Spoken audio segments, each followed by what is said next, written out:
देखिए, बिहार विधानसभा चुनाव के मद्देनजर अगर किसी पार्टी की चर्चा हो रही है तो वह है चिराग पासवान की पार्टी, क्योंकि चिराग पासवान लगातार इन दिनों बिहार में रैली कर रहे हैं और इस रैली में वो लगातार कहते हैं कि बिहार से चुनाव लड़ूंगा क्योंकि बिहार को मेरी ज़रूरत है, बिहार में रह के बिहार के लोगों के लिए हम अपना बिहारी फर्स्ट और बिहार फर्स्ट का जो विजन है उसे हम लोगों तक पहुँचाएंगे। लेकिन इसी कड़ी में अब ये चर्चाएं तेज हो गई है, चिराग पासवान कहाँ से चुनाव लड़ेंगे, इसको लेकर के हम चर्चा करेंगे। हमारे साथ संपादक एस के राजीव जी हैं।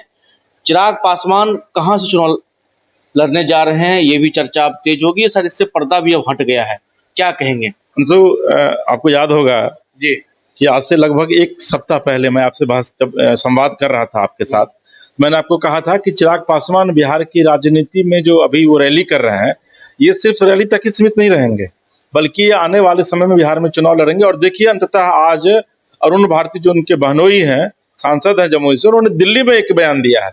उन्होंने कहा है कि चिराग पासवान शाहबाद के इलाके से चुनाव लड़ सकते हैं।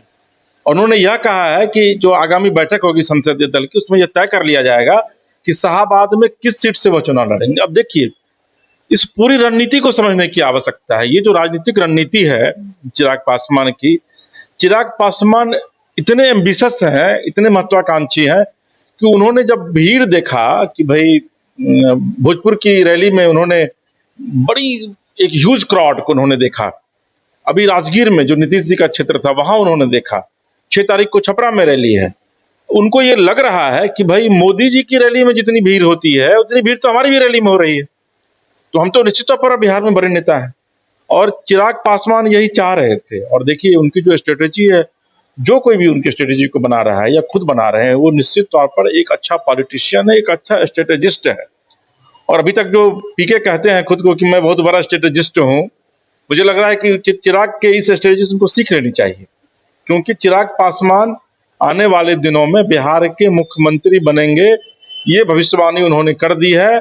और अब लड़ाई जो है वो लड़ाई किसके बीच में? अब नीतीश चिराग के बीच में लड़ाई नहीं है, तेजस्वी चिराग के बीच में अब लड़ाई तेजस्वी चिराग के बीच में। अब ये जान लीजिए आप अंशु जी, ये सम्राट उमराट कुछ नहीं है अब चिराग के सामने। ये तेजस्वी यादव बनाम और चिराग की लड़ाई होगी। अब बीजेपी जा रही है। और अब ये भी हो रहा है, जो चिराग और तेजस्वी में बयानबाजी भी तेज हो गए हैं। तेजस्वी भी अब रिएक्शन करने लगे। जमुई गए थे, वहां उन्होंने कहा पहले शादी कर लें, मतलब सवाल पॉलिटिकल हो रहा था।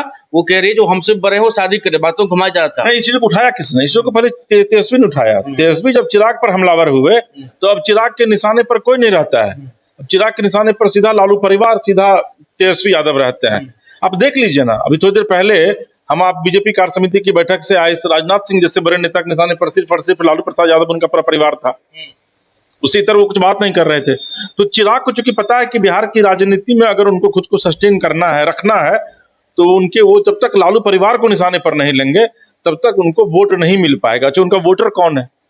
अब देखिए, दिलचस्प क्या है कि वो सवर्ण की सीट से चुनाव लड़ेंगे। अंशु जी, चीज को आप हल्के मत लीजिए।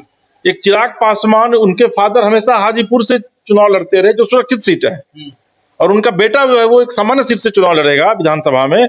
यह बताने के लिए काफी है कि बिहार की राजनीति में आने वाले दिनों में चिराग भूचाल लाने वाले हैं। और आप ये जान लीजिए कि चिराग पासवान की जो पॉलिटिकल स्ट्रेटेजी है, उसमें सबसे ज्यादा अगर किसी को नुकसान होगा तो वह बीजेपी को नुकसान होगा, क्योंकि बीजेपी का वोट चिराग को शिफ्ट होगा, इसको समझ लीजिए आप। और चिराग बीजेपी के वोट से एक बड़े नेता बन रहे हैं, क्योंकि अभी लोकसभा चुनाव में चिराग कितनी अपनी औकात नहीं थी, लोकसभा की चुनाव में वो जीत जाए 5 की 5 सीटें।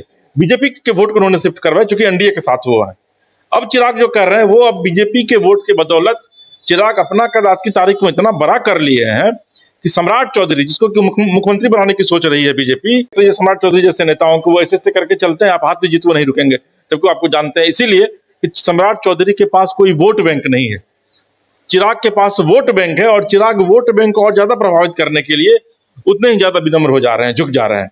एक चीज जान लीजिए, जो झुकेगा वो कभी टूटता नहीं है अंशु, और जो अकड़ में रहता है वो समाप्त हो जाता है।